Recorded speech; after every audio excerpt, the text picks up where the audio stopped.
All right, everybody, welcome back to the number one podcast in the world, the All In Podcast. We're back. We got the original crew here. It's a tight foursome. With me again, he's returned from, I believe, the UAE, and Mina, the one, the only, your chairman, your dictator, Chamath Palihapitiya. He puts the dick in dictator. That's what they all say. How you doing? Good. You? So you went and you got that, what's that beautiful airline that we all take to the region? Emirates first class, yeah. Oh, Emirates first class with the cabin. It's insane. With the wine. Take everybody in, because I do business class for 14 dimes round trip. Emirates is unbelievable. But the problem is there's like literally 1,000 movies, 1,000. So you have to like favorite out 30 or 40 of them. There was like 95 different menu choices. I had probably 8,000 calories. Oh, really? And that was just the wine, I take it. Yeah. By the way, the wine is incredible. The wine list, like 1996 Montrose, and I was like, is this I had never seen an airline wine list. It was pretty strong. Did you bring your sommelier, Josh? Was he in the cabin next to you with his own? I didn't need it. No, I didn't need it. I like that. And of course, your Sultan of Science. You got a great docket for him. It's kind of like the Super Bowl for Sultan fans this week. Because, yeah. I hope I deliver, bro. I mean, well, Trump cured autism, and you're going to comment on it. So it's a pretty big deal. It's a pretty big deal. Let your winners ride. Rain Man David Sack. We open source it to the fans, and they've just gone crazy with it. Love you, Besties. Queen of Quinoa. And then, of course, the one, the only. He puts the bizarre in czar. David Sachs calling in from his bizarre. You got that backwards. It's you put the czar in bizarre, not the bizarre in czar. Yeah, I'm playing with it. I'm workshopping it. So I've been trying both ways. But yes. And you're calling in, you're echoing, which is great. I'm on the road. You're on the road between meetings? Well, yeah, basically. Exactly. Are you in a motorcade? No. Okay, listen. The topic of the week, H-1B visas are being overhauled. Trump administration announced a new $100,000 fee for all future H-1B applications. It's a one-time fee. There's been a little confusion about it and the details, but that's how they do things in the 47th. Just some excitement, a big announcement, and then we figure out the details. Lutnick originally said it would be $100,000 a year, but then the White House clarified it will be a one-time fee. This is a huge jump. The current fee is nothing. It's like $2 to $5K that you pay to the government. You might pay a lawyer, double that or triple that to do the work for you if you're a big corporation. But this hits on a lot of the Trump campaign promises, tougher on immigration, looking out for U.S. workers. We've talked before here about the abuse in the H-1B system. I'll give some of my personal insights in that after I throw to you, Chamath. And before I do, they had an interesting poly market. Will courts block Trump's 100K H-1B by September 30th? 3% chance of that happening. So it looks like everybody's kind of aligned with this program. All right, Sachs, I know you're on the road, but your fans demand to hear your take on this. What's your take? I think it's a good idea to have this $100,000 fee, and I'll tell you the reason why is because right now there's something like 5 times as many H-1B applications as there are slots. So I think they grant about 85,000 H-1Bs a year, and many more apply for it. And as a result, they have a lottery where they just kind of, I guess they randomly choose who the winners are going to be. And if you look over the past decade, roughly half the H-1Bs go to these like IT consulting firms. Yes. And the average salary is like $65,000 a year. So it kind of puts the lie to this idea that you hear that H-1Bs are for like high-skilled engineers, AI researchers, things like that. That's not in practice what happens. In practice, what happens is you have this lottery and a huge chunk of them end up going to low-end IT jobs. And I think by putting this $100,000 fee on it, you encourage the applications to go to the actual higher skilled, higher paid jobs where there's actually a shortage of Americans. And you encourage US companies to try to fill those jobs with Americans first. And so I think, putting aside some of the details, I think the big picture here is that they're using market forces to put some scarcity around the H-1B application. And I think what that's going to do is encourage applicants to actually be these higher paid, higher skilled jobs that the program is supposed to be for, instead of these lower end IT chop shops. Yeah, these are supposed to be for highly specialized workers. I can tell you, when I was in IT in the early 90s, the abuse was happening all the time. And it was indentured servitude. It was disgraceful. The IT people would hire typically Indians, and they would say stuff to the effect of, these guys are going to work for half as much and twice as long, and they can't say no. That's the best part of it. They can't say no when we put them on weekend coverage. They can't say no if we want to do a build out and they have to work 10 days in a row, because we can kick them out of the country and they have 30 days to find a new job. And so it's a giant scam on the bottom half of these. I witnessed it firsthand. Every discussion I've ever had about H-1Bs, in relation to IT and consulting, has always been about saving money. And the truth is, it's been abused. And I talked about this in 2015 on CNBC, Chamath, when Trump first started to talk about it. He's been on this for a while. And it's just great to see them. I had suggested $20K a year, and that's kind of where they wound up. I additionally think they should do an auction for 1/3 of these. Let all these big tech companies that are truly trying to get in very unique PhDs from Oxford in AI, let them just put out how many they want to buy and at what price, do a reverse auction, and fill 1/3 of them with, I don't know, maybe OpenAI or XAI, or Microsoft jumps the fence and pays $100K, $200K per person. What do you think, Chamath, just broadly speaking on this and the policy, the abuse, everything? I came to the United States initially on a TN visa, which is the NAFTA visa between Canada and America. And then I switched to an H-1B, and then I got my green card and my citizenship in the early 2010s. Elon came in on an H-1B, Sundar Pichai came on an H-1B, Satya Nadella came in on an H-1B. There's a lot of folks that have done a lot of good things that have used this specific visa. That being said, I think Sachs is right that people have found an end around and have been abusing this H-1B system. There was an incredibly exhaustive thread by Robert Sterling, I think it was about a year ago, but I wanted to use that as a jumping off point to explain a couple of reasons why I think that there's been rampant abuse. The first thing is the H-1B program is supposed to be 85,000 visas a year. But here's the data. And so what you see is that in many years, including the last several, it's been upwards of 10 times that number. And so there are a lot of people that are getting shoehorned into this program. And when you see this, you can start to see why a lot of people are saying that there is wage suppression and that it's taking away from American jobs. Because if the program was meant to be for 85,000, you would think, well, listen, that's a drop in the bucket. Nobody would feel that in the American economy. But when you start talking about almost 1 million people a year, 600,000 to 1 million a year, that starts to be perceptible. And that is absorbing a lot of revenue and wages that would otherwise go to domestic-born and legal immigrants that are already here. So that's thing number one.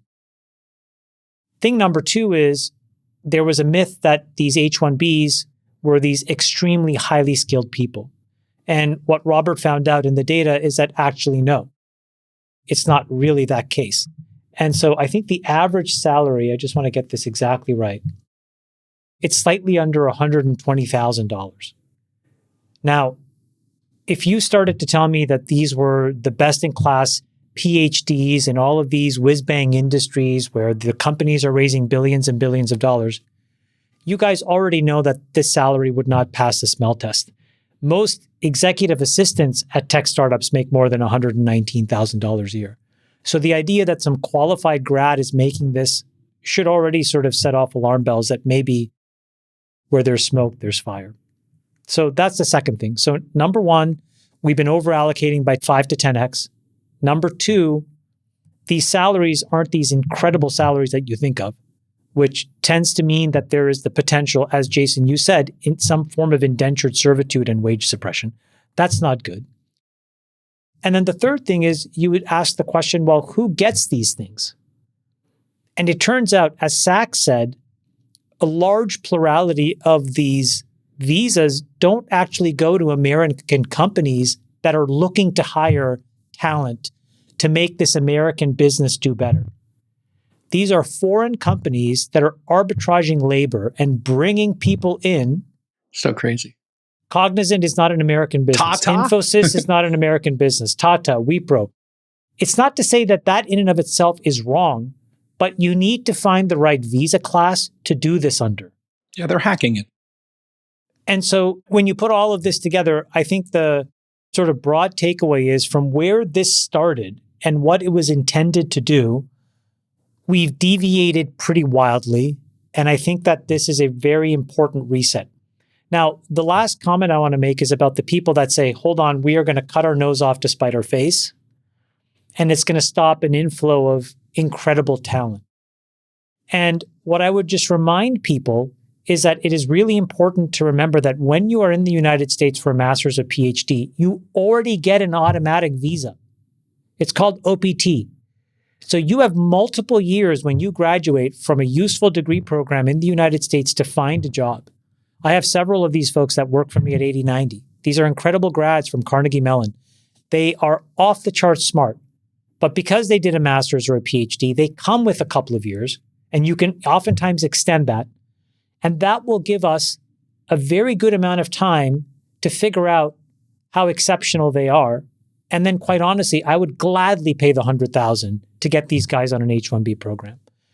So I think if we're going to try to return this to what it was meant to be, which is to help American companies excel, get the best of the brightest, these changes, I think, are very good measures to course correct and get us towards that. And to just give people the history of this was something that was started after World War II to get really specialized people like Polish and German, like geniuses building out rockets. And I had a really interesting discussion. If you could pull this tweet up, there's another sinister wrinkle to this. I had this gentleman, Colin, on, and he went to apply for a product manager. I had him on This Week in Startups, my other podcast, and he applied and sent a resume with the reference number to the specific job, Friedberg, that he wanted at a company, New Relic. And he did this because in order to have an H-1B visa, you have to put the job in a newspaper, right? So what these companies allegedly are doing is putting these jobs in these like obscure newspapers so that Americans don't see them. They're not putting them in places, that you might see them. And there's a group of Americans who are going and finding these jobs and saying to Americans, go ahead and apply. Here's the shadow jobs, I think is what they call them. And so he put the reference number in there and they wouldn't even interview him. And I talked to him and he's kind of crestfallen. He's like, I would like to apply for this job, but it's obvious that I can't get into it. This is like, I think just shows the entitlement of these tech companies. And I don't know New Relic's position on this. They can email us and I'll give it in the next episode. But they're basically listing fake jobs. And somebody, Abby from People Ops over there, just kind of doesn't even let him interview for the job. The whole thing is just really dirty at the low end. And at the high end, it's under monetized. So Friedberg, your thoughts on this? I know you have a lot of friends. You're an immigrant yourself. I'm not sure how you got here and what visa you came under, but I think it came when you were a kid, right? I'm not sure what your parents came under, but what are your thoughts on this and the impact it might have? Well, I think there should be two separate programs for what we could call highly skilled workers. What you were referring to after the end of World War II, there was a secret US operation called Operation Paperclip, where we tried to recruit German scientists and engineers. Between 1945 and 1959, America recruited, I think, 1,600 of these scientists. So it was both, call it disabling to an American rival or adversary, but also expansive because that was when the nuclear industry was growing and much of nuclear science was being pioneered in the earlier days in Germany. And so the kind of American workforce expanded, but more importantly, a new industry was able to be enabled and unlocked and grown in the US. And then the German state was disabled by losing these scientists. one could make the case that a similar sort of scenario should exist today, that we should have a second Operation Paperclip. And perhaps it should be a continuing process rather than necessarily kind of this laissez-faire process that we have today, where we identify some of the top industries and the top scientists and the top domains and go after those scientists proactively with government action, government support in partnership with private industry. If you look at papers being published across mainstream scientific journals, the majority of papers today across nearly every scientific domain are being published out of China. And this ranges from physics to chemistry to material science to biotech. And there's a real case to be made that perhaps those scientists would be better off, and America would be better off if they were doing their research, pioneering here rather than there. Yeah. So I think that there's a very good strategic case to be made that perhaps like a more directed, high energy, high effort kind of Operation Paperclip be undertaken again around the world. The H-1B program, I do agree, has been heavily abused as a way of kind of compensation arbitrage. And, if you find a highly qualified, excellent talent, as we all know, for a high-skilled laborer in engineering or science today, that person, if you amortize the H-1B over 7 years at $100K, that application fee, that's $15K a year, call it.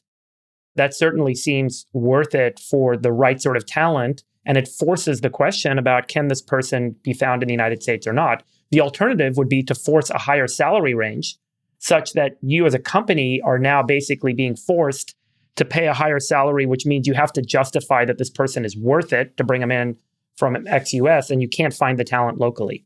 I'll tell you a program where we do this where it doesn't work in the US is called the H-2A program. This is the immigrant farm worker program that we use for temporary labor on farms. And the way that program is set up today is you have to pay the farm worker that comes in on an H-2A some amount over minimum wage. And the amount that you have to pay over minimum wage is a function of the average wage in that state across all industry.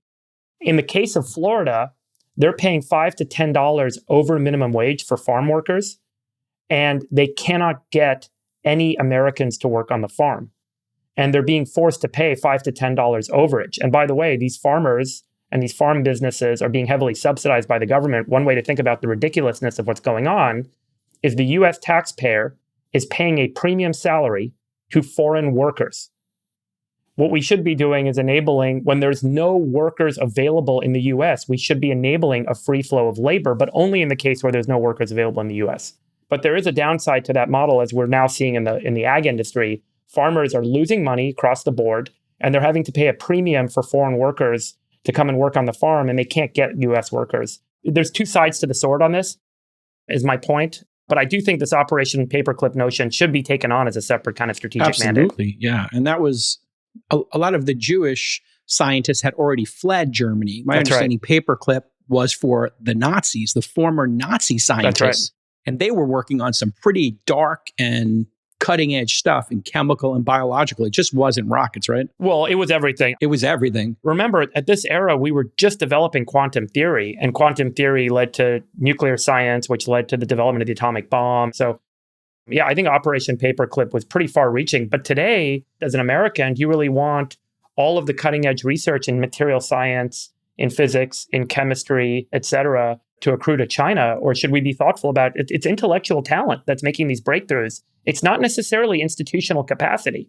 It's not like they have better institutions per se than we do. We have amazing institutions, amazing capacity, amazing place to live, and so on. So there's a real kind of mandate that we should probably think about undertaking here, not just for extension of our industry base, industrial base, but also for disabling what we would consider rivals or what American might consider rivals. Just on this Operation Paperclip point, it's interesting that China, the Chinese government, took away the passports of the engineers at DeepSeek after the launch of that model, or at least it was publicly reported. I can't attest to this from firsthand knowledge, but there were definitely a lot of reports about this, and you can see why. I mean, if we could recruit or snap up a few hundred or at most a couple of thousand of these top AI engineers, that would be a game changer. Totally. In the AI race. So China start to see those people as a strategic asset, and they're not going to let them immigrate, I don't think. but it would be something for us to think about. Similarly, on the chip design front, there's probably just a few thousand people. That's all we're talking about. That would be a game changer on that side, although they're largely in Taiwan, not China. And again, I don't think the Taiwanese government's going to be too excited for us to snap them all up and move them to America. But in both these fields, there are a relatively small number of people, kind of like in the space race, who, if they were all in America, it'd be a huge game changer. Here's the thing. We do have a really rich diversity of people from all around the world in higher ed institutions in the United States, getting masters and getting PhDs. We just need to be better organized about what to do with them. And we need to sort of reach out to those people, build relations with them, take advantage of OPT, and then we can always create a different class of visa for them. We have the ability to do these things called national interest waivers. So all of the infrastructure exists. And I think that if we can clean the decks on the H-1B stuff, it'll give people a lot more incentive to support the national interest waiver concept. I think the reason why people don't believe in this entire immigration conversation is on every part of the distribution of immigration, people see problems. They see Abuse. An open border on the one Well, they're side. worried it's going to be abused. Yeah, exactly. Exactly. Yeah, it's abuse. And it feels terrible. There's been too many of these horror stories where an American is told to train their H-1B replacement who's making 25% as much. Look, I shouldn't even tell this story, but it was told to me yesterday. And I don't know this to be true, so I don't want to fan the flames of speculation here. But what I was told is that in certain countries, there are these puppy farms that essentially get these kids onboarded into US colleges. They're not the great colleges, but they are decent enough in all far-flung corners of America. Get them into master's programs, they pay for their school, and then these folks have to then send money back to pay off their degree. So if that's happening, then these kids are being abused as well. Right? Yeah. So the whole thing has just completely run amok, and I think we need to clean it up. At that point, we have the chance of rebuilding trust where then we can propose what Friedberg talked about, and everybody would be supportive because they see that the system works as intended. I think closing of the border, I think, has made people feel a lot better about it because that was so abused that people just look at immigration in one bucket and they don't separate it into multiple buckets. There's compassionate, people who are true dissidents who we want to show compassion for. It's a small number of people. Then you have all these folks who were being taken with mules and coyotes over the border and then using that same compassionate designation and abusing that. And when you do see that abuse, I think people, when they hear Trump come on here, and when he was a presidential candidate, President Trump came on and said, hey, we're going to staple a green card right to those degrees. And then he immediately got backlash. Well, now I think if things have calmed down, and now President Trump and the administration have the high ground, they could say, look, we closed the border. Now we should have a really thoughtful discussion. We're giving these people American educations. They want to start companies. They want to build our companies. They want to build products and services. Those products and services are going to create more jobs. And look, we're at 4% unemployment, 4.x. We're in good shape because we closed the border. And that's where you had millions of people coming in. And that was the true problem. And this isn't the actual problem. You make a really great point, Jake. I mean, using the one word immigration to wrap up all of people that are coming to the United States, I think masks the real series of things or set of things that are underlying people seeking asylum, people in need, but then also people that we want to go attract and bring here actively. And it's probably not the right term to use just the word immigration. The word you probably use is it should have a qualifier recruitment. And a qualifier for every term. Yeah. Yeah. The term is recruitment, what you described, the paperclip mode. That's recruitment. Then you have dissidence, and that is compassion for true dissidents. And then there's family. Great. So you have compassionate dissidents and family members. And then you have this big thing in the middle, which is everybody in the world wants to live here. Everybody can't. That's immigration. And so just put it in 3 buckets. And then our leaders need to have discussions, 3 different discussions, and have it in a thoughtful way, not muddy the waters and politicize this. That's what's been causing such a big problem. Both sides of this argument have been so charged. Hopefully now that the biggest one has been deftly done by Trump. Trump said it at the UNGA. He said, you know how many people have crossed the border since I came into office? He said exactly 0. Yeah. Yeah. That's incredible. I mean, we have the greatest military in the world. We can't close the border to people who are coming on, with backpacks across a border. Like, we should be able to secure the border with drones and cameras. It was done deliberately. They opened the border, and you know that Of course. because remember when Texas tried to put up barbed wire Yeah, they to removed it. enforce their own border, That's right. the Biden controlled border patrol got rid of it. They removed it. That was a So tell. this was done deliberately. Yeah. That was a perfect tell. Like, I remember when we covered that last year. That was the total tell. Okay, Freeberg, some major news in science this week. Let's talk about autism and the press conference that happened this week with Bobby Kennedy and President Trump. Here is the chart. Autism has increased dramatically over the years. There's a big debate of what's causing this, and there's obviously correlations, there's causations, there's the testing of this, and maybe we're just testing a little bit too loosely around this, but we went from 1 in 10,000 in 1970 to 1 in 1,000 in 1995 to 1 in 32 in 2022. The press conference, Freeberg, was a little spicy and unique, performative, maybe, were some of the criticisms, but there's a real issue here. And why don't you take us through it and educate us so we can kind of get to reality? Because the press is having a field day with this, obviously, on both sides. I think autism, just like Alzheimer's, there may be several underlying conditions that lead to what we would call the phenotype of autism. That is what we all observe as autism. It's considered a spectrum disorder. There's many different variations of it. There may actually be many different underlying conditions or underlying drivers, biological drivers, that are causing it. One of the drivers that came up during the press conference and in the subsequent interviews that Marty Makary, head of the FDA, has done is that they've identified and shared papers that have been out for some time that there is a receptor that absorbs folate, a type of vitamin B, and that folate receptor may be attacked by the immune system. And as a result, you can't really uptake vitamin B. And so those cells dysfunction. And when those cells are dysfunctional, you end up having what looks like what we call autism. And so one of the things that they announced is they're going to work on getting the label updated for leucovorin, which will resolve, for many people, the folate receptor issue. The other thing they brought up is a paper that was done by Andrea Baccarelli, who's dean of the Harvard T.H. Chan School of Public Health. This paper is a bit old, where he took several studies and analyzed them and showed that across 46 studies, 9 of them showed no association with acetaminophen, the main active ingredient Tylenol. 4 showed a negative association, meaning it was actually protective and good for the fetus. And 27 had a slightly positive association, which means that it was having some contributory effect to both ADHD and autism spectrum disorder when women would take acetaminophen while pregnant. And Nick, if you want to just pull up that image from the paper, this is the original paper that was published by Baccarelli. So again, he didn't do any primary research. He didn't actually go and study patients.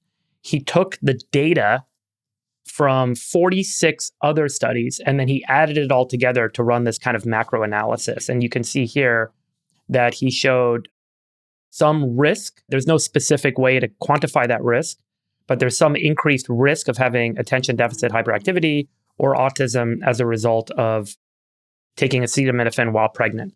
Now, I think autism, again, one of the underlyings might be this autoimmune condition associated with the folate receptor. What causes autoimmunity is a whole nother conversation, and we can get into the vaccine stuff if you guys want to, because there's obviously a lot of conversations going on right now about the immune system being primed to have kind of an auto antibody response, but there may be other things contributing to it. So I think it's pretty clear that our modern world, in the last couple of decades, there's a cumulative effect of environmental exposures that children are getting, whether it's microplastics, whether it's chemicals in the food, whether it's just the environmental exposure in the air related to small molecules, whether it's related to other things we're putting in our body.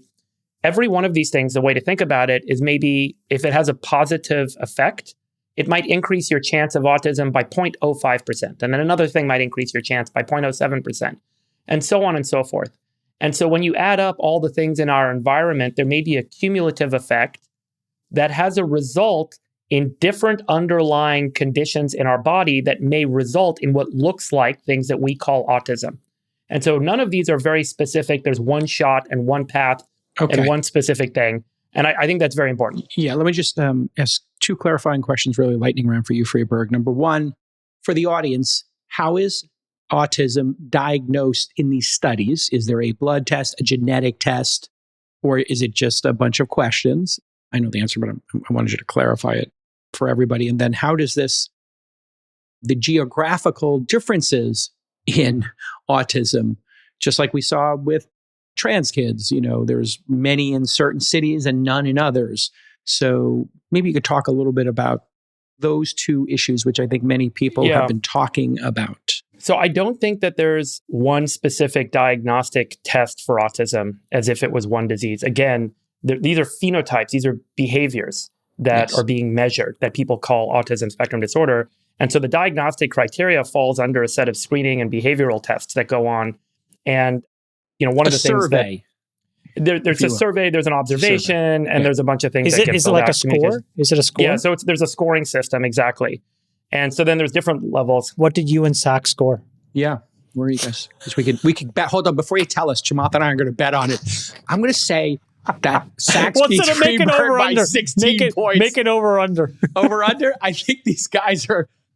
Well, who's highest on the spectrum? Well, Sachs may have gotten in the 90th percentile. He's definitely in the 90th percentile. I put Freeberg in the 70th. We need a poly market. What did Sachs Freeberg get on the score? By the way, just to go back on the acetaminophen study. So great. Oh, look, there's the emotional detachment. Go ahead, Freeberg. Go ahead. No reaction. You and I are laughing. Well, I mean, I'm making an active choice not to engage. But I am making an active choice to repress my emotions. One thing to note, and one of the controversies about all of this, the paper that was published by this guy Baccarelli from, I don't know if I'm pronouncing his name right, from Harvard, it's actually been challenged because in 2023, he was called as an expert witness in a lawsuit against the maker of Tylenol.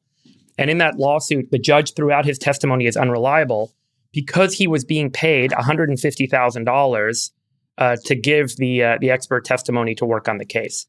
And so because of the payment that whose side was he on?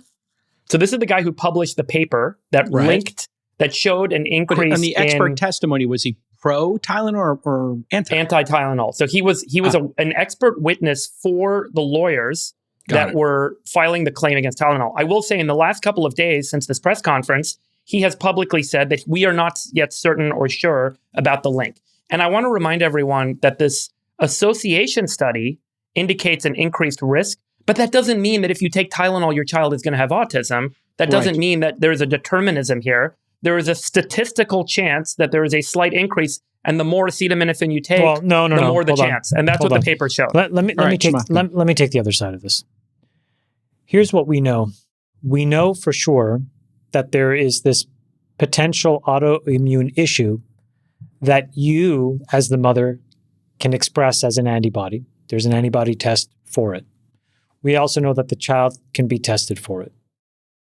So at a minimum, we're now at a point where we can create a very thorough, well-funded study to get to the core of this issue. Separately, to the extent that you do test positive, there will be some doctors and some parents that may decide to take leucovorin prophylactically and then also to administer it to the child before it's clear whether they do or do not have autism. I have several friends who have kids on the spectrum. I talk to them about leucovorin. What they say is that when you have extreme autism, the drug is very effective. But when you have kids that are more sort of mild on the spectrum, then there's a lot of benefit from behavioral modifications and behavioral training, and that it's not clear how effective that drug is. But in one specific case, one of my friends is considering it for their child. Here's the point, though. I think the point is that we need to test for this. And I think that some combination of governments and industry should come together. Beyond that, the point that I want to make, though, is, and I think, Freeberg, I don't think you're adding to the conversation when you say that there's no determinism, because on the off chance that there is, I would say that we don't know yet. When you see women taking acetaminophen in this performative art way, basically to try to pwn Donald Trump and it's all over TikTok and it's all over X, I just think it's reckless. And I think it solves nothing. You're supposed to go talk to your doctor about it in all weather conditions anyways. But then when you transform it into some sort of like protest vote without really knowing, I think is really dumb. Yeah, and this test, by the way, Chamath, I'll say this folate receptor autoantibody, there has been a test available, I think, since 2012. This has been around for some time. In fact, cancer patients take this test, of course. Because and there was a paper published on this. I'm trying to find this paper.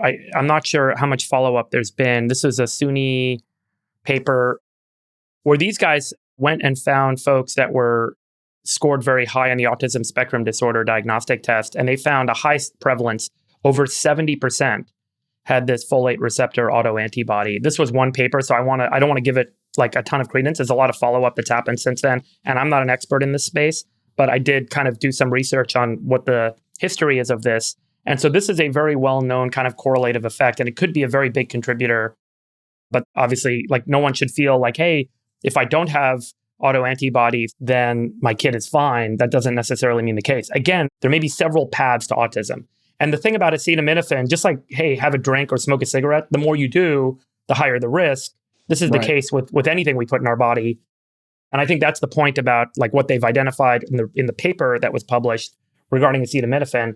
And so there's still a lot to be kind of determined on how they're going to provide guidance to women that are pregnant on, do you have a fever? Do you take it for pain? What's the right criteria? Let's just say we all agree, medicating yourself to make a political point is dumb. Hilarious. What are we doing? That can't be true. It's absolutely idiotic. I'm absolutely happy this is true. It's stupid. It's stupid.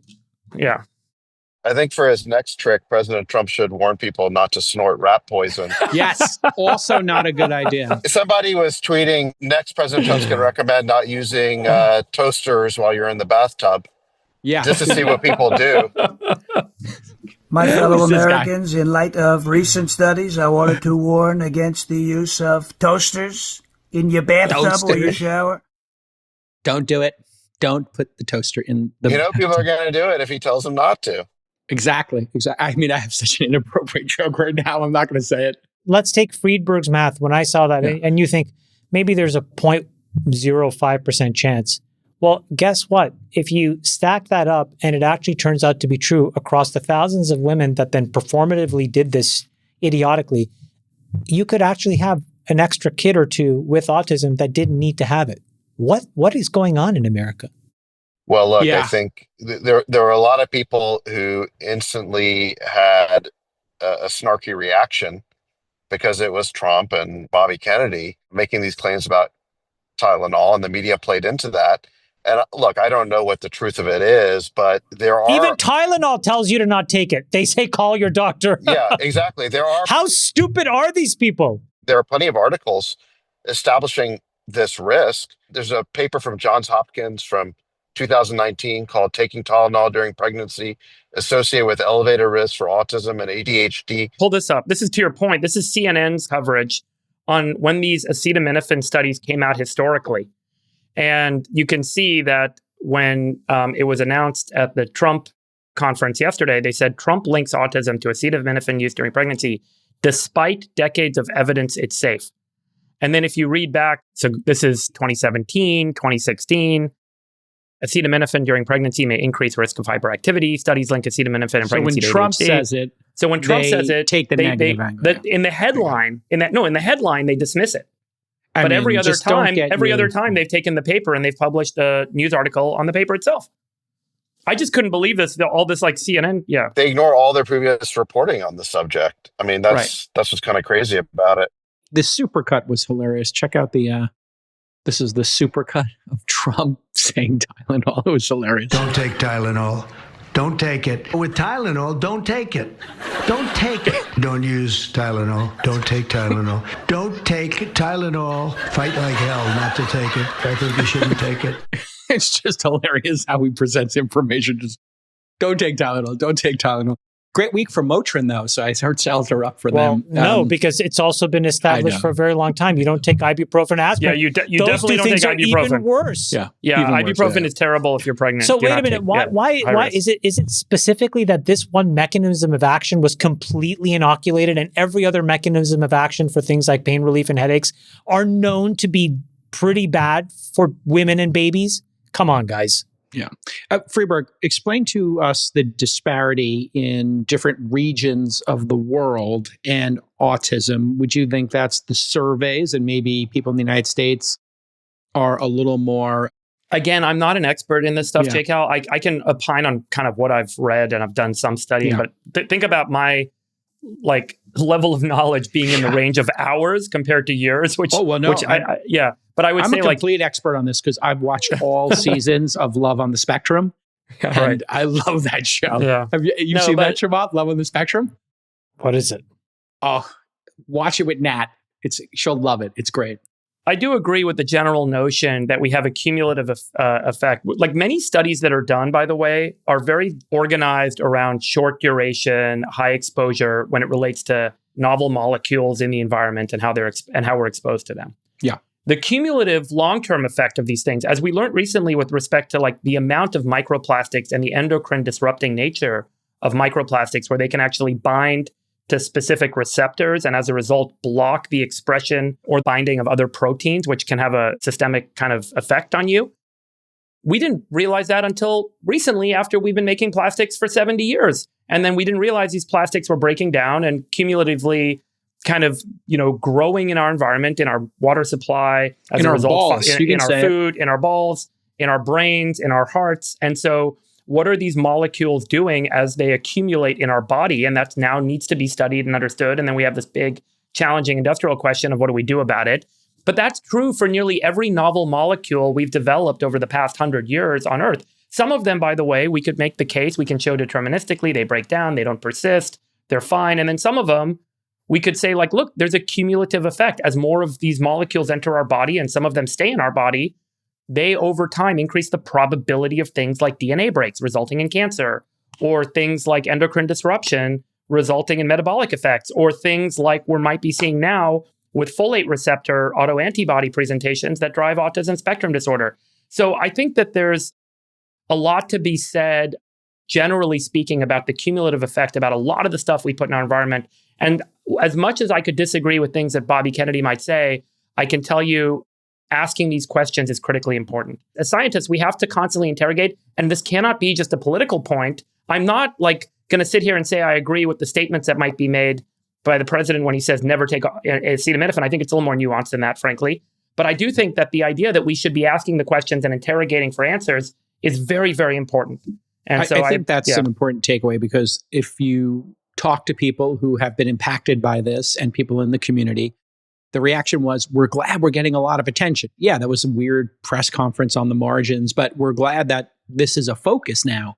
And I think people are also glad about vaccines. Again, I don't think we should be banning vaccines, but I do like the idea that we're questioning all these things and we're not just giving the medical industrial complex a complete pass on this, and that we're spending money and investing in it. So let's go on to our next story around censorship. How much money do you think is spent in the USA annually on autism?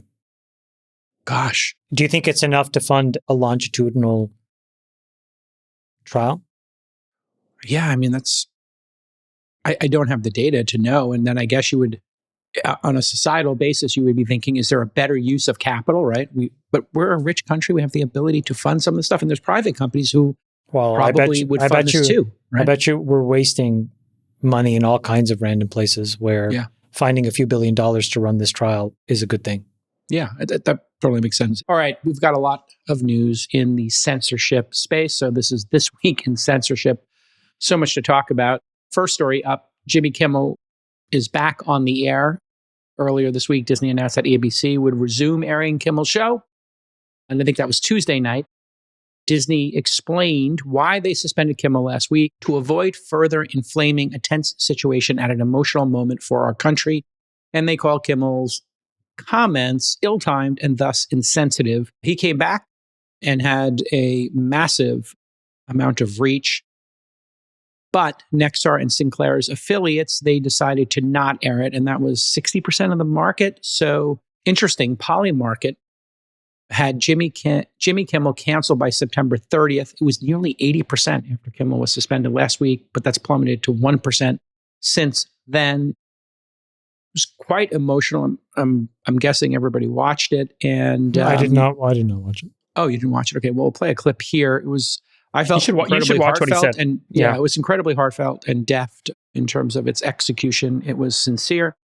And here it is. I don't think what I have to say is going to make much of a difference. If you like me, you like me. If you don't, you don't. I have no illusions about changing anyone's mind. But I do want to make something clear because it's important to me as a human.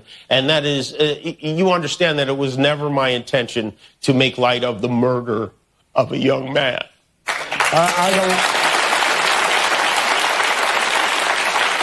I don't think there's anything funny about it. I posted a message on Instagram on the day he was killed, sending love to his family and asking for compassion, and I meant it, and I still do. Nor was it my intention to blame any specific group for the actions of what it was obviously a deeply disturbed individual.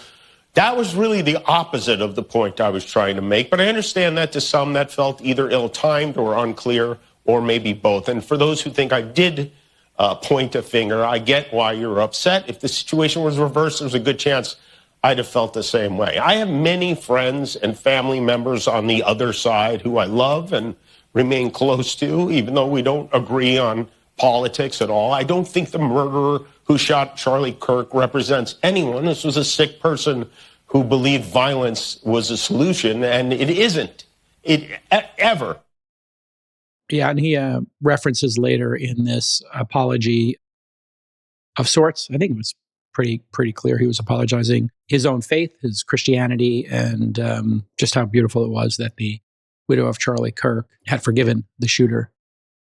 And he got broken up about that as well. He then went on to do a bunch of jokes and have a normal show. It was massive ratings. Obviously, everybody was tuned into it, and we'll see. He didn't apologize. I didn't hear an apology. Okay. Did he apologize? Do you know? Do you know what that means in the English language? My understanding, if you look at Twitter and stuff, was that there was not technically an apology. Okay.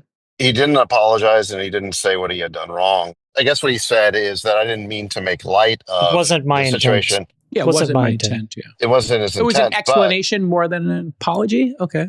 Nobody was accusing him of making light of the murder. What he did and what people were upset about is that he lied and said that the shooter was MAGA. And he did not hit the nail on the head in terms of addressing that. And he's being called out for that. Now, look, I still think that his statement there, let's call it an apology, was constructive and positive because at least he is showing empathy towards the other side. He obviously feels bad for Erica Kirk and for Charlie Kirk. And in the current overheated political environment, just expressing empathy for the other side is a positive statement. And I think he definitely brought the temperature down. And I think later in the statement, he also makes an important point about, he says, just selfishly, I have threats on me. And what he's basically saying is, look, we don't want to get into a civil war here. We don't want to get into a cycle of tit for tat retaliation. Let's not play Hatfields and McCoys. This is my words. He didn't say this, but that was sort of the intimation of what he was saying. And I think that is a good thing to say. I mean, no one here should want a civil war, and this thing could go off the rails really badly. So, look, I think that his statements were positive and welcome, and they showed empathy for the other side, but he did not fess up to what he really did wrong here, which was to claim that the shooter was MAGA. That was the thing that was deeply offensive. And hold on. And the reason why he did that is he was not the only one doing it. In the early days of this shooting, of this assassination, it was a talking point on the left that this shooter could be right wing. And the reason why people on the left were saying that is it was exculpatory. It was basically to put the blame on the other side instead of looking in the mirror and copping to the fact that there is this rise of left-wing political violence and assassination culture. As we demonstrated on the pod last week by looking at all the data and all the numbers, there really is this poisonous ideology that is on the left. And yes, there's some of it on the right, but way more of it on the left, that political violence can be used to solve problems. And the left really does need to look in the mirror and rid itself of that ideology. And by not admitting that this assassin was motivated by that ideology, they are ignoring that opportunity for self-reflection and for progress. That last part is important. I think the point is that when you say that somebody is mentally deranged, what most normal people do is then say, oh, it was an aberration, it was an outlier. And I think that that is a dangerous way to try to sweep under the rug what is something that's more virulent and is increasingly acceptable in society. This guy might have been crazy in the sense that he was willing to use murder to achieve his objectives. I think we can all say on some level that's crazy. It doesn't mean he wasn't animated by an ideology that lots of people believe. And I think the proof of this was the celebratory reaction to the assassination of Charlie Kirk. You saw it on TikTok, you saw it on Blue Sky, you saw it on corners of social media, you definitely saw it on Reddit, where you had thousands, maybe hundreds of thousands of people celebrating the death of Charlie Kirk and basically buying into this idea of political violence as the solution to their problem, and to the idea that it was acceptable to use violence against people they hated. And so, again, this is the problem with the random nut theory, is that it really ignores all the evidence we have about the larger reaction to the Charlie Kirk assassination.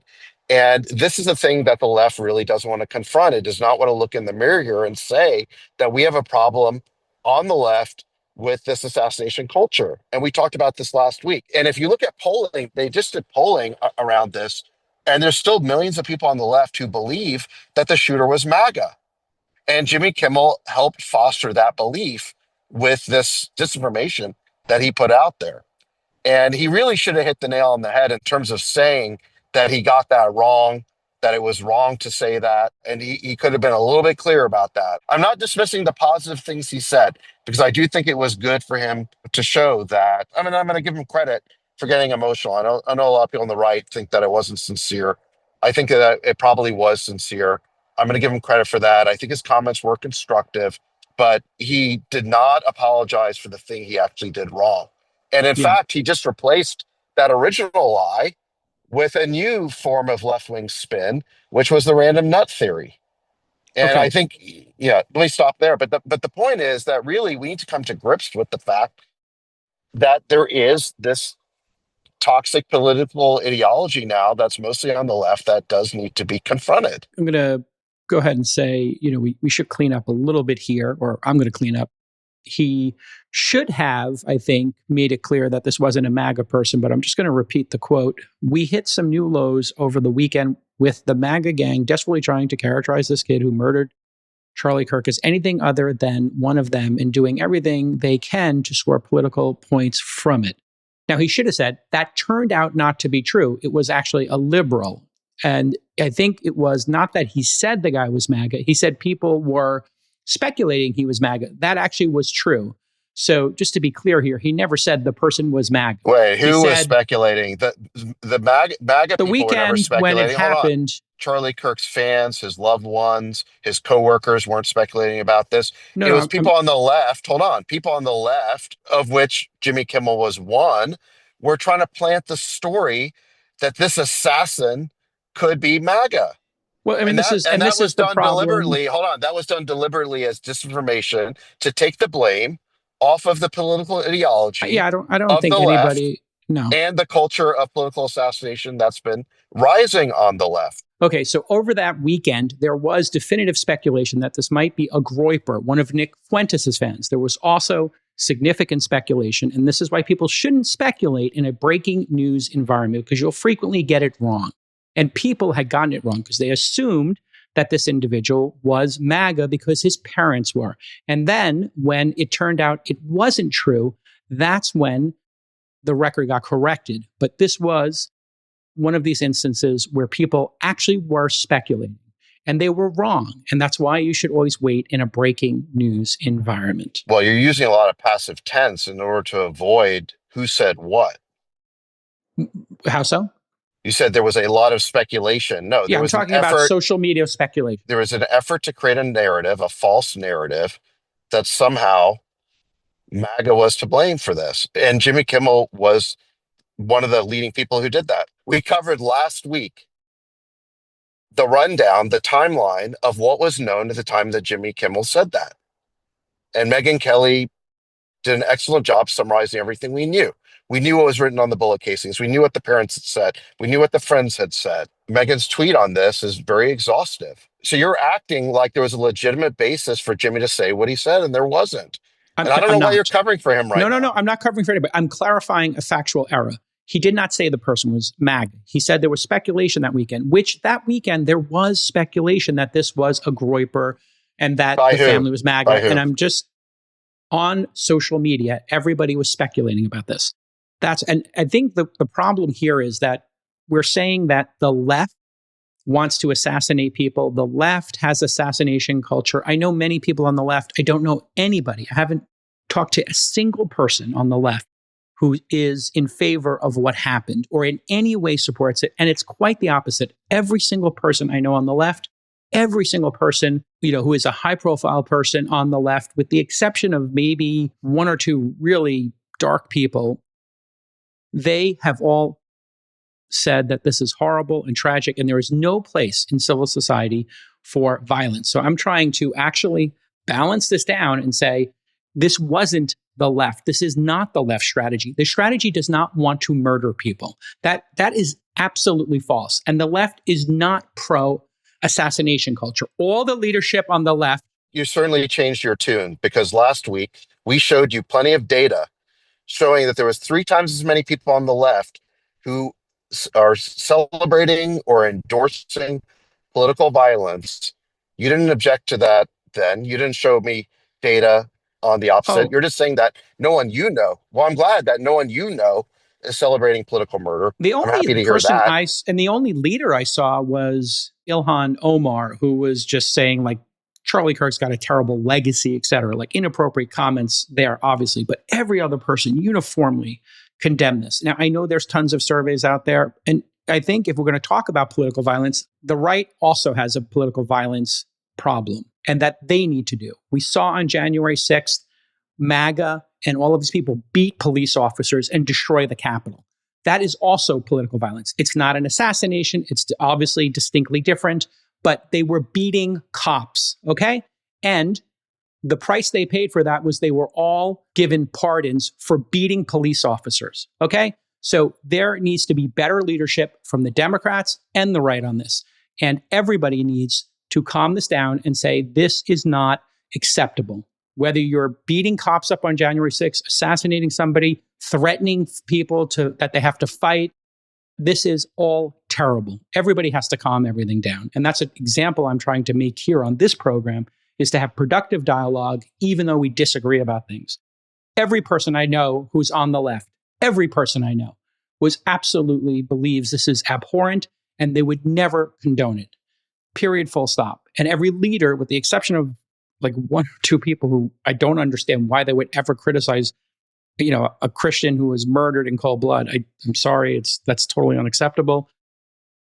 But anyway, that's my position on it. Look, I understand this is a heated issue. Let me just make one final point. I know that both sides have their quote unquote nutcases, violent extremists who engage in horrific crimes, and they should all be denounced equally. The difference here that I think we saw with the Charlie Kirk assassination is that you saw thousands, maybe even upwards of 100,000 people on the left on social media rejoice and celebrate his assassination, or downplay it and minimize it on the grounds that somehow he deserved it for the things he said. And I just have to say, I don't think we've seen that behavior before on the part of the right. Whenever there's been some horrific crime, I don't remember anyone on the right ever celebrating that. It was not something that was mainstream discourse by any means. I certainly did not see thousands of videos and Reddit posts celebrating that. And I think what you see in the polling data is that, yes, there are some people on the right who feel that political violence is acceptable or a solution, but that number is 3 times greater on the left. I'm glad Jake Cal doesn't know any of those people. That's reassuring, but nonetheless, it's there in large amounts of data. And I think that we need to address that problem without minimizing it or both sidesing it, or else we're never going to make progress as a country. Okay, Cal and Chamath both had to run. We started late today and we ran a little bit too long for both of them. Sax and I are going to wrap it up with a quick conversation on AI. Sax, I don't know if you saw, but there were 2 papers that were published this week, each of which on their own, I would say were pretty kind of important. I'll highlight the first one. And Nick, if you could just pull this first one up. This is the MIT paper. So this paper is called Teaching LLMs to Plan. And effectively what this team did, and again, they were out of MIT in collaboration with a scientist at Microsoft AI in Mountain View. They basically created an instruction tuning framework that teaches LLMs to do symbolic planning, which basically means that the LLMs think about step-by-step or chain of thought in a smarter way by making them generate explicit state, action, state chains. And then they trained that model by giving them feedback with an external plan validator, which is effectively going to be a human or a software tool that says, did this series of steps make sense to do the thing you're trying to do? If not, here's what you did wrong. Here's what you should have done better. And they were able to achieve planning accuracy of up to 94% on some standardized benchmarks that are used for chain of thought reasoning and planning using LLMs. This is a 66% absolute improvement over baseline models. And so this is pretty substantial. They took Llama 3 and they were able to increase the performance from 1% to 64%. The outcome of this basically is that this sort of a system can be used to train LLMs to do better reasoning and better chain of thought in such a dramatic way that LLMs will look like they are starting to reason.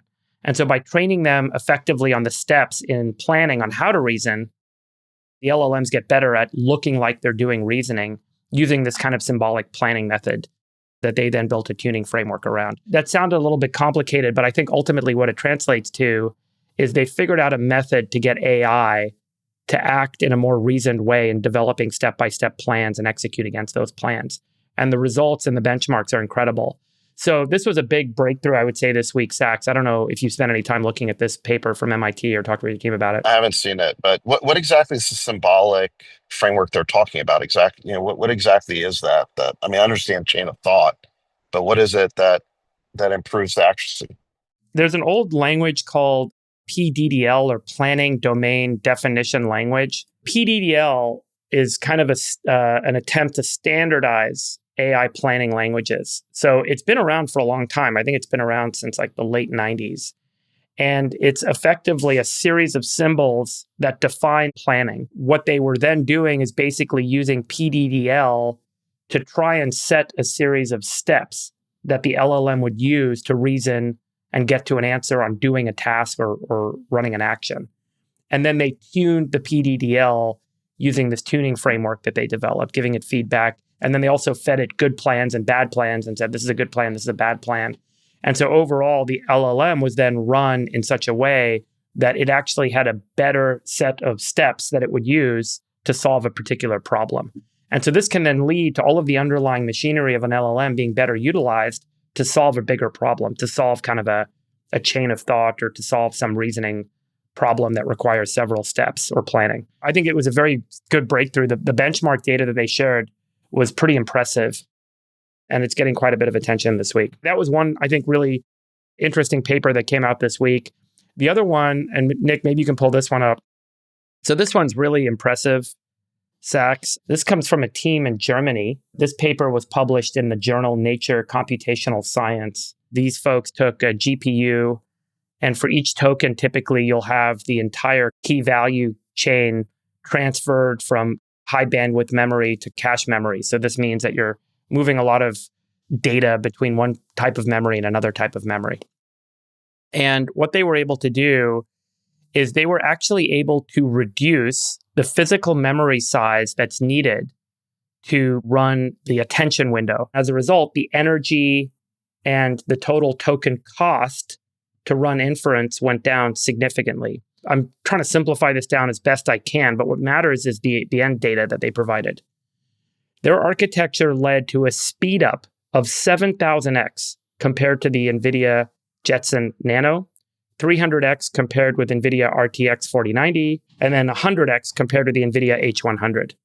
And the energy was reduced by 40,000x compared to Jetson Nano, 90,000x compared to RTX 4090, and a 70,000x energy reduction for the same outcome over an H100.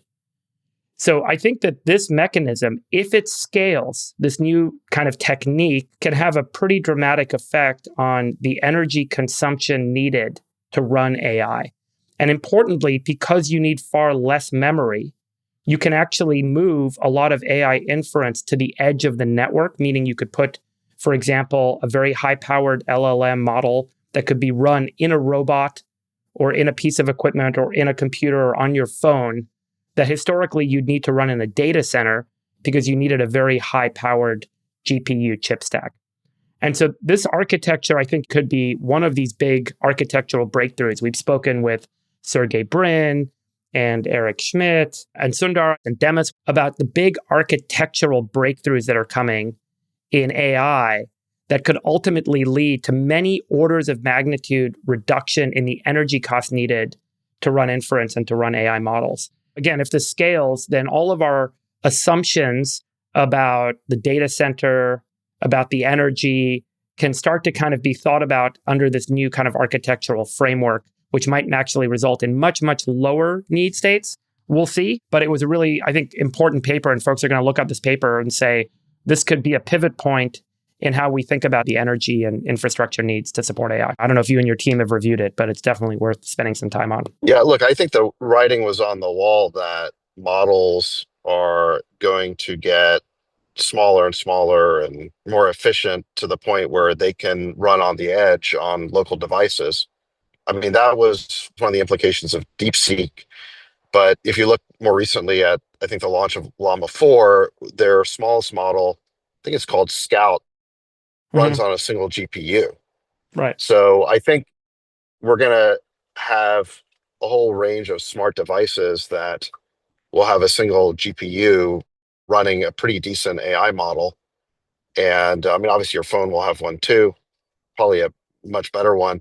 Have you and your team talked about like what the energy demand curve looks like as these better architectures? Like if we're talking about 10,000x reduction in energy to run a token, have you guys thought about, well, you know, does energy scale as we've projected it to scale? Does data center need scale like we've projected it to? Or do you think that because they're more efficient, we'll actually have more demand? That just sounds a little too good to be true right now. Right. As between papers and products, I pay a lot of attention to the launch of products. I don't pay a lot of attention to papers. Right. I know that some papers end up being really important. For example, the paper on the transformer architecture back in 2017 turned out to be enormously important. But I think that a lot of papers just don't really go anywhere for whatever reason. Maybe they're hard to reproduce or they don't scale, what have you.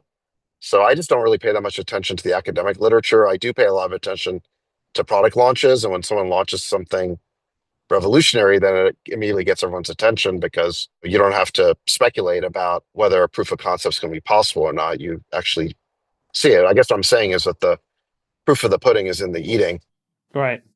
I think we're going to need a lot more power, a lot more electricity. I think that's pretty well known. We haven't even gotten to the robot revolution yet. That's coming in the next 5 years. That's going to be energy intensive. So if this thing's even close to being correct, then you could run the most kind of sophisticated LLMs in a robot without it needing to be run out of a data center going forward. And the robots can simply make a request for information from the internet that they need. But all of the actual computation, the reasoning, all of the base knowledge would sit locally in that device. It's really incredible to think about. Like we are going to end up with these like robots. It's amazing. Yeah. Yeah. Well, I think that's right. I mean, I think that self-driving wouldn't work if you had to run all the inference on the cloud. I mean, it's run locally, right? By powerful AI chips. And then obviously it can connect when it needs to. But no, I would expect that robots are going to have a local AI model. Yeah. Okay, cool. Well, that's it. I mean, those were the two papers I thought were really pretty impressive this week. Hey, Freeberg, what exactly happened with YouTube? Do you have an update on what happened with our episodes from All In Summit that appear to be shadow banned? Yeah, tell us what happened there. Okay, so thank you to the folks at YouTube. They actually worked all weekend to help us figure out what happened. And there was nothing nefarious. There was no shadow banning going on. What happened was, you guys may recall, a couple of months ago, we stopped bleeping out curse words in our episodes and we muted them instead. And when we muted them, the YouTube algorithm still thought that we were saying the curse word quietly, and it still showed up in the YouTube transcript. When you have a curse word in a video, YouTube marks it as restricted. So it's kind of not age appropriate. And so that's why it was getting the restricted mark. When we went back, the episodes that did get restricted all had a curse word in them. And we understand clearly what happened. So going forward, we are going to use the bleeping again instead of just muting.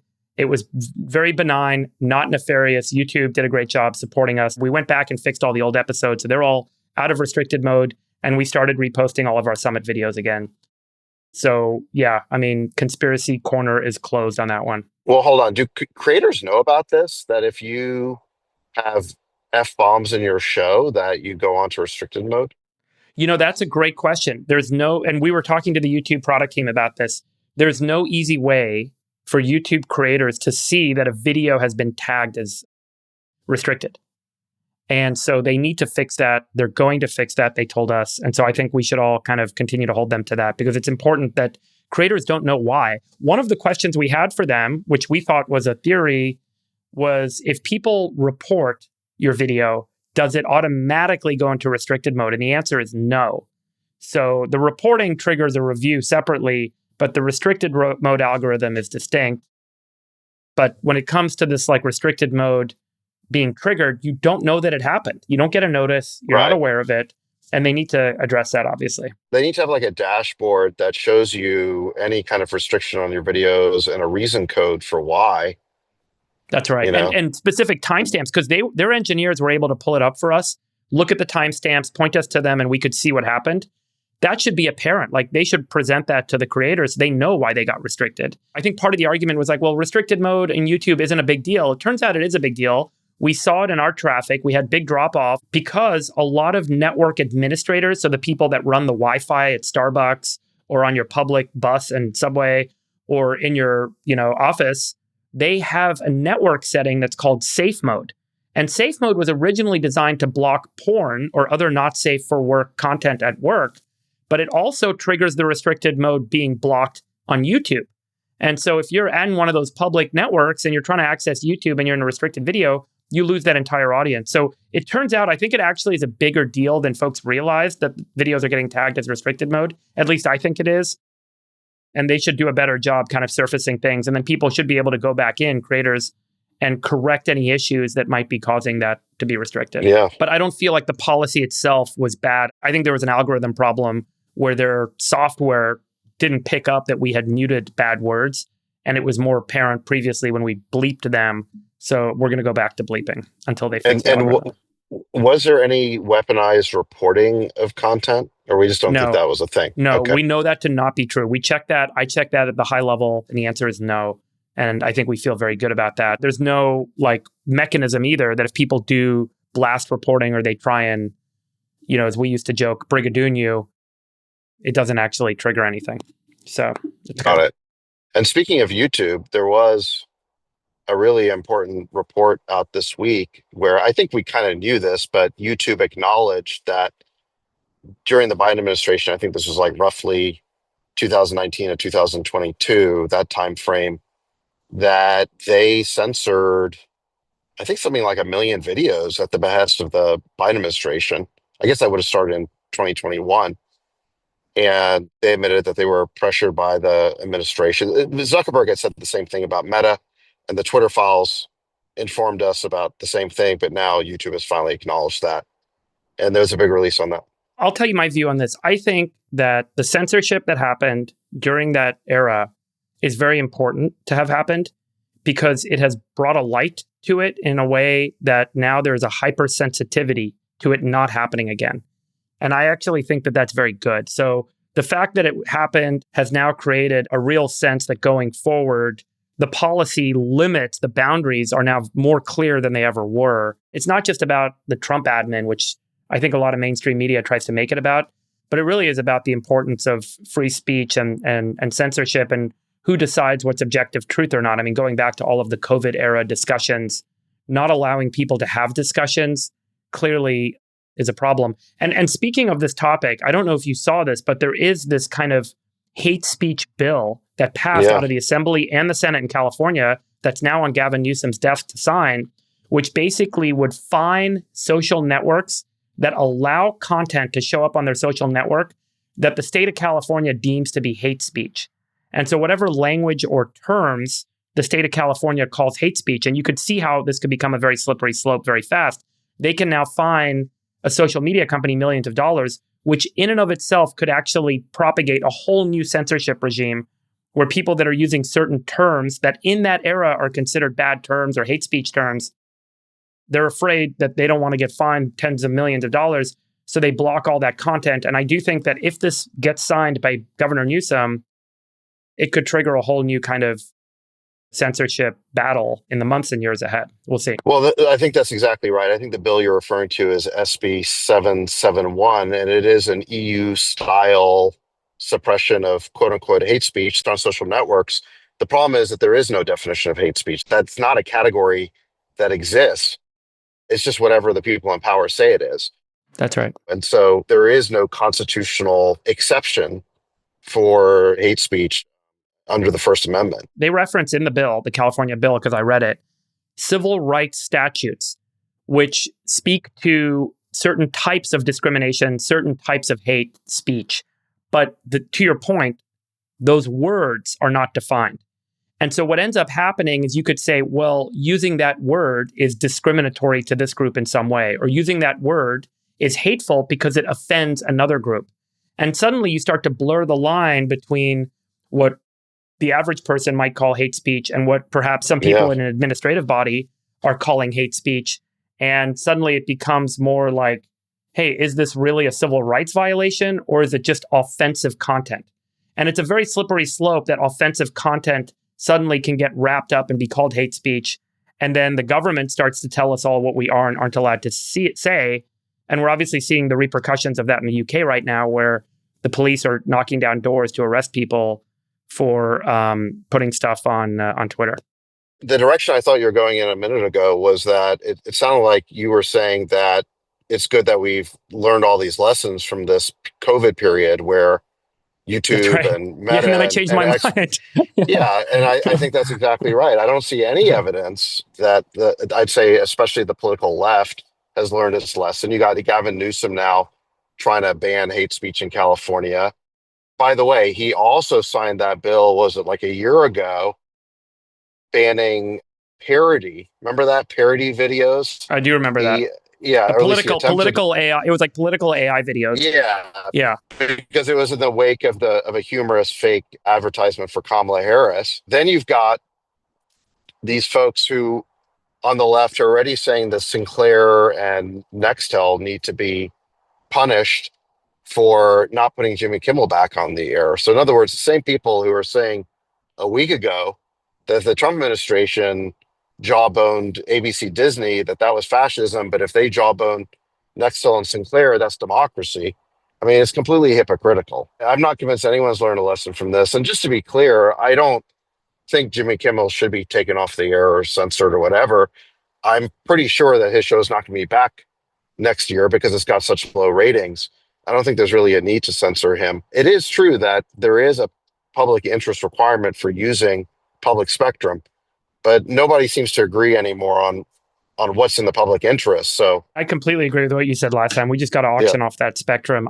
We don't need that spectrum. We have the thing called the internet now. And so we no longer need broadcast television. And there shouldn't be a government regulated broadcast television system where they're deciding what is and isn't appropriate content and in the public interest. That just doesn't make sense for the government to do in a market that's supposed to fully support free speech.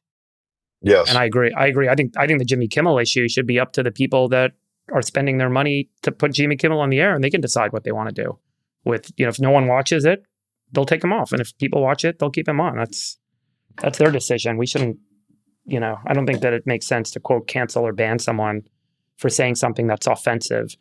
And I think that if you do it on one side, eventually it'll happen on the other side. But that's a tried and true point in free speech advocacy, obviously. Yeah. I mean, look, you could definitely argue that throughout history, both the right and the left have sought to censor inconvenient speech when they've been in power.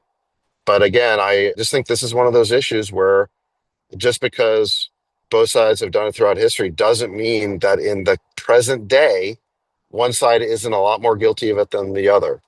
And you see this with whether it's Scott Wiener and Elizabeth Warren jawboning Sinclair and Nextel to keep Jimmy Kimmel on the air, or whether it's Gavin Newsom possibly signing this bill to ban hate speech in California. Well, do you think he'll sign it? I don't know. If he does not sign it, if he vetoes it, will you give him credit?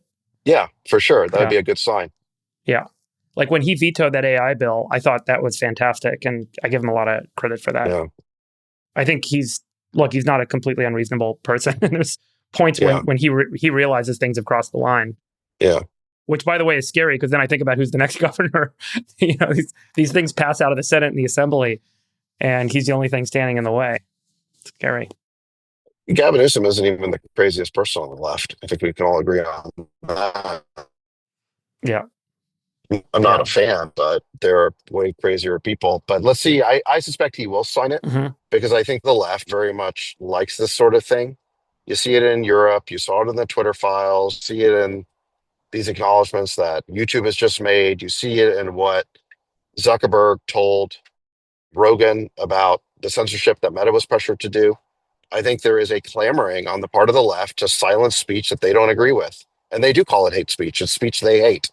And the right, in a fit of pique, when they're angry about the assassination of one of their heroes, are they capable of saying that Jimmy Kimmel should be taken off the air? Yeah. But is that something that's been broadly acted upon on the part of the right? No, it's not. The left is the one that's engaged in massive amounts of speech suppression over the last few years. It's not a both sides problem. So I hope Newsom will veto that bill, but let's see what happens. I hope he vetoes it. I think it would be an incredible statement if he did.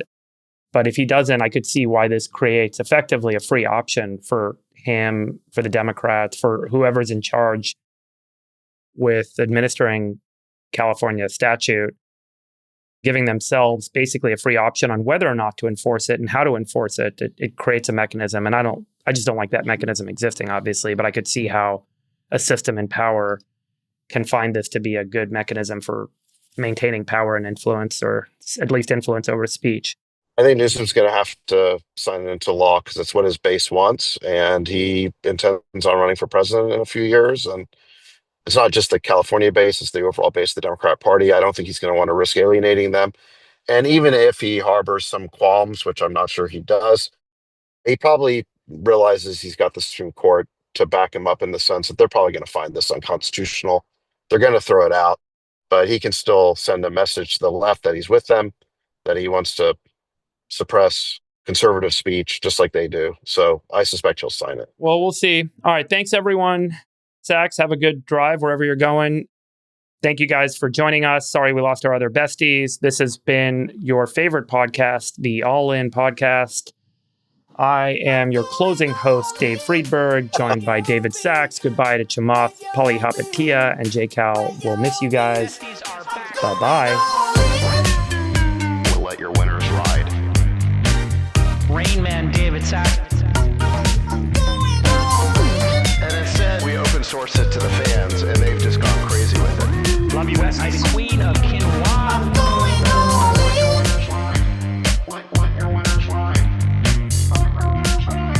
Besties are gone. Code 13. That is my dog taking a notice in your driveway. Oh, man. My haberdasher will meet me at Clinton. We should all just get a room and just have one big huge orgy because they're all just useless. It's like this sexual tension that they just need to release somehow. Wet your beak. Wet your beak. Your feet. Wet your We need to get merch. Besties are back.